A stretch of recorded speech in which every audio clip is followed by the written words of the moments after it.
सिलिगुडी नगर निगम चुनावका निम्ति सिलिगुडी नगर निगमको ward number 46 का भाजपा समर्थित उम्मेद्वार रञ्जित विश्वासको समर्थनमा दार्जिलिङको भारतीय जनता पार्टी सांसद राजु विष्टले चुनाव प्रचार प्रसार अभियानमा भाग लिएका छन्। साथै रोड शोमा पनि उनले हिस्सा लिएका थिए। उनले पत्रकारहरूलाई सम्बोधन गर्दै भारतीय जनता पार्टीले दार्जिलिङ नगरपालिका चुनावमा पनि हिस्सा लिने बताएका छन्।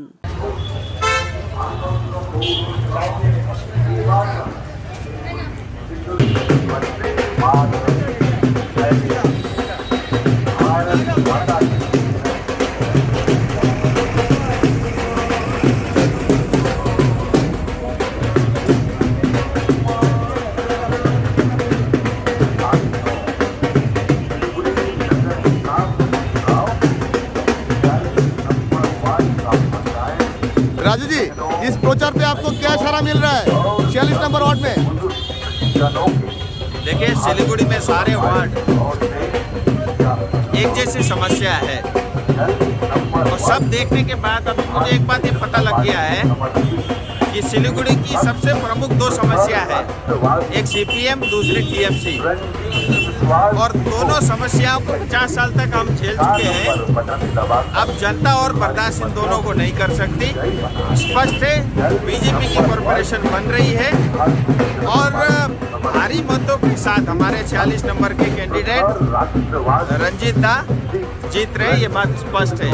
46 नंबर वार्ड ये अपने आप में एक म्यूनसिपैलिटी जितनी बड़ी वार्ड है। 25,000 वोटर है, अगर नए वोटर को ऐड करें तो, लेकिन उसके बावजूद भी सबसे ज़्यादा अगर कोई पिछड़ा है वार्ड तो वो 46 नंबर है। यहाँ पे कोई विकास नहीं हुआ, पीने की पानी से लेकर के कॉरपोरेशन की कोई भी सुविधा यहाँ तक पहुँचती नहीं है।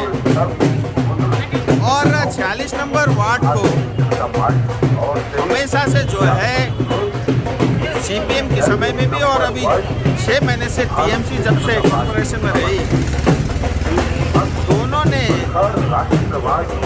46 नंबर वार्ड की अवहेलना की है। और इस वार्ड में चाहे 1921 में भारी मतों से बीजेपी को वोट मिला था, वो कायम है। 46 नंबर की जनता से मैं एक ही बात की अपील करता हूँ, हमने कॉरपोरेशन में सीपीएम को भी देखा, टीएमसी को भी देखा। आप एक मौका भारतीय जनता पार्टी को दीजिए। जो इस वार्ड की जो समस्या है, पीने की पानी से लेकर के ट्रैफिक से लेकर के गार्बेज, कूड़ा, सीवरेज, ड्रेनेज की, वो ठीक करना हमारी प्रायोरिटी में होगा। 46 नंबर वार्ड बीजेपी के लिए टॉप प्रायोरिटी का एजेंडा में होगा। ये बात मैं आपके माध्यम से यहाँ की जनता को कहना चाहता हूँ। राजू जी, बाहर की म्यूनिसिपल चुनाव ऐलान हो गया है, बाहर का म्यूनिसिपल चुनाव भी लड़ रहा है, आप लोग को कब से बाहर में एक्टिव हो रहा है? देखिए, अभी तो कॉरपोरेशन चुनाव सिलीगुड़ी का चल रहा है और म्यूनसिपैलिटी का जल्दी घोषणा हो जाएगा, हम लोग तैयारी करेंगे और म्यूनसिपैलिटी चुनाव लड़ेंगे। और बाहर की जनता कितनी तकलीफ में, मुश्किल में है, ये बात मैं समझ सकता हूँ, लेकिन भारत के संविधान के अंतर्गत जो चुनाव आएंगे वो चुनाव लड़ना एक पार्टी के तौर पे भारतीय जनता पार्टी के लिए वो जरूरी है, हम लड़ेंगे। क्योंकि जो म्यूनसिपैलिटी या कॉरपोरेशन का जो चुनाव होता है वो वास्तव में जनता की सरकार होती है। रोजमर्रा की चीजें जो एक म्यूनसिपैलिटी या कॉरपोरेशन कर सकती है, वो ना तो सांसद कर सकता है, ना ही विधायक कर सकता है। पहाड़ की दो बातें एकदम स्पष्ट है। एक वो जो स्थायी राजनीतिक समाधान या जनजाति का विषय है, वो केंद्र की सरकार ही कर सकती है, केंद्र की सरकार ही करेगी। दूसरा पक्ष पहाड़ की जनता की जो रोजमर्रा की चीजें हैं, पहाड़ की जनता की डेवलपमेंट से रिलेटेड विषय है, क्या पहाड़ के जो है मतलब छोटी छोटी समस्याओं का रोज सामना जनता को करना पड़ता है, उसके लिए म्यूनसिपैलिटी जितना कॉर्पोरेशन जितना ही अनिवार्य होगा। और जो है पहाड़ में भी जैसे म्यूनसिपैलिटी की तैयारी होगी, हम सब हमारे जितने भी अलायंस पार्टी के साथी हैं उनसे बात करके हम चुनाव लड़ेंगे।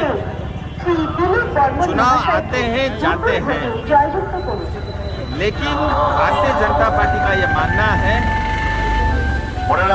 कि म्यूनसिपैलिटी चुनाव से ज्यादा बड़ा पहाड़ को लेकर के, गोरखाओं को लेकर के हमारे और भी मुद्दे हैं।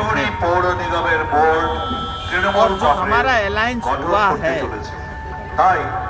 वो एक बड़े काम के लिए, बड़ी जिम्मेदारी के लिए हुई है। और इस तरह के छोटे चुनाव या म्यूनसिपैलिटी के चुनाव भी आते रहेंगे। हमारी प्रायोरिटी पहले यही रहेगी कि जो गोरखा एकता बनी हुई है, समग्र गोरखा जाति नेतृत्व एक होकर के गोरखाओं के साथ जो अन्याय, अत्याचार और जो पीड़ा उनको भोगना पड़ा है उससे मुक्ति दिलाना, हम ये कोशिश करेंगे कि उसके रास्ते में कोई भी इस तरह के चुनाव या भड़काने का काम नहीं हो। और हमारी पहली प्राथमिकता ये रहेगी कि हम एक साथ मिलकर के चुनाव लड़ें